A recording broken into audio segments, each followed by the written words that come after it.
आज हामी नेपाली किताब कक्षा 4 को घमण्डको कथा बारेमा म तपाईहरुलाई केही भन्न चाहन्छु।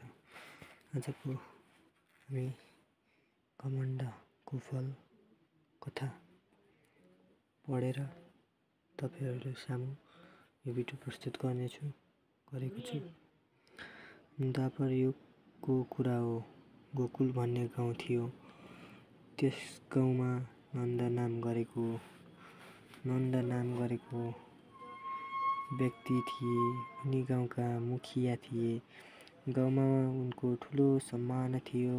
उनले कृष्ण र बलरामलाई छोराका रूपमा प्राप्त गरेको थिए। कृष्ण र बलराम अलि ठूला भएपछि उनको इज्जत झनै बढेको थियो। गोकुलमा प्रत्येक वर्ष इन्द्रको पूजा गरिन्थ्यो।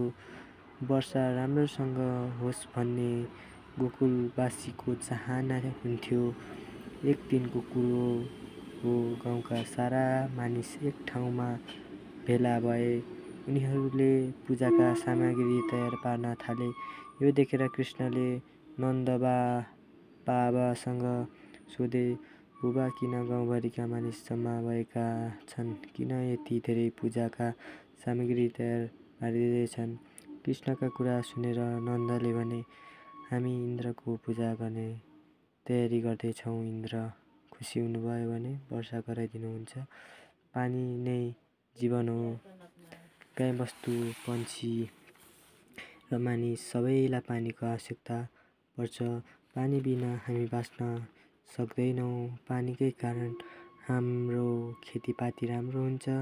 नन्दबाबाले कुरा सुनेपछि कृष्णले भने, मानिस, पशुपन्छी र अन्य सबै प्राणीले आफ्नो आफ्नो काम गर्नुपर्छ। काम अनुसार नै कर्मको फल पनि भोग्नुपर्छ। पहाड, खोला, नाला, बादल, बोटबिरुवा र प्रकृतिको आफ्नो महत्त्व छ। हाम्रै गाउँमा गोवर्धन पर्वत छ। यहाँ रुखबिरुवा र वनस्पति छन्। यही पर्वत र वनस्पतिको कारण हाम्रो पृथ्वी स्वच्छ भएको हो। त्यसैकारण हामी बाँचेका छौँ। प्रकृतिकै कारण समयमा वर्षा भएको छ। यहाँको हावा स्वच्छ भएको छ।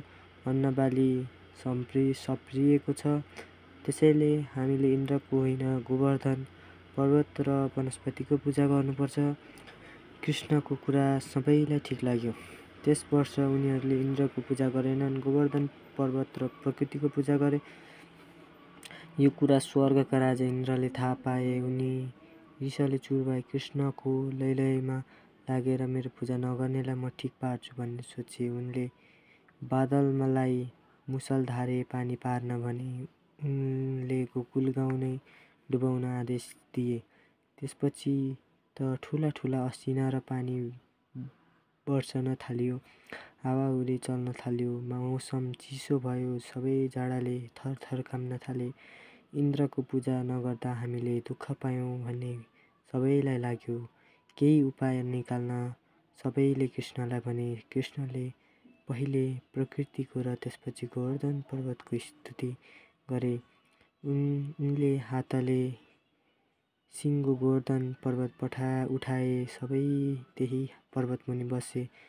7 दिन 7 रातसम्म घनघोर वर्षा भयो र गोकुलवासीका भएन। वर्षा गराउँदामा बादलमा पानीको मात्रा नै कम भयो। अब मैले केही गर्न सक्दिनँ भन्ने इन्द्रलाई लाग्यो। उनले हार माने। घमण्ड चकनाचुर भयो। उनले रिस पनि शान्त भयो।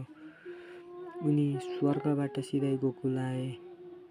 उनले हात जोड्दै कृष्णसँग भने, म शक्तिशाली छु। मलाई सबैले मान्नुपर्छ।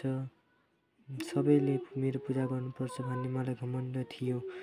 त्यसैले मैले धेरैलाई दुःख दिएँ। म प्रकृतिलाई होइन, मलाई मान्नुपर्छ भन्थे। वास्तवमा प्रकृतिकै कारण पृथ्वीमा सबै पशुपन्छी र प्राणीको रक्षा भएको हो। मेरो अहङ्कारका कारण धेरै पृथ्वी मानिस, पशु, पन्छी, प्राणी र वनस्पतिले दुःख पाए यसमा म माफी चाहन्छु। इन्द्रले यस्तो कुरा सुनेर कृष्णले भने, इन्द्र, तपाईँलाई शक्ति र ऐश्वर्यको मात लागेको थियो। अब तपाईँको घमण्ड शान्त भएको छ। अब तपाईँले एउटा बाचा गर्नुपर्छ जहाँ प्रकृति स्वच्छ हुन्छ, जहाँका मानिस प्रकृतिको रक्षा गर्छन्, त्यहाँ सधैँ समयमा ठिक्क वर्षा गराउनुपर्छ। कृष्णको कुरा इन्द्रले स्वीकार गरे। उनले प्रकृतिको रक्षा गर्ने र प्रकृति स्वच्छ भएको ठाउँमा चाहिँदो वर्षा गराउने बाचा गरे। गोकुलवासी खुसी भए। इन्द्र फर्किएर स्वर्गतिर गए। त्यसपछि वर्षदेखि पृथ्वीमा गोवर्धन पर्वत र प्रकृतिको पूजा गर्ने चलन चल्यो। अहिले पनि तिहारको चौथो दिन गोवर्धन पूजा गर्ने चलन छँदैछ। यस पाठले हामीलाई कहिले पनि घमण्ड गर्नुहुन्न भन्ने कुराको ज्ञान दिन्छ र आजको यस पाठलाई यहीँ अन्त गर्दछु। र कहिले पनि घमण्ड हाम्रो स्वास्थ्यका लागि, हाम्रो समाजको लागि, हाम्रो समुदायका लागि लाभदायक हुँदैन। त्यसैले हामीले घमण्ड कहिले गर्नुहुन्न। र यो कथा अनुसार, यो कथा पौराणिक कथा अनुसार सत्य तथ्य हो।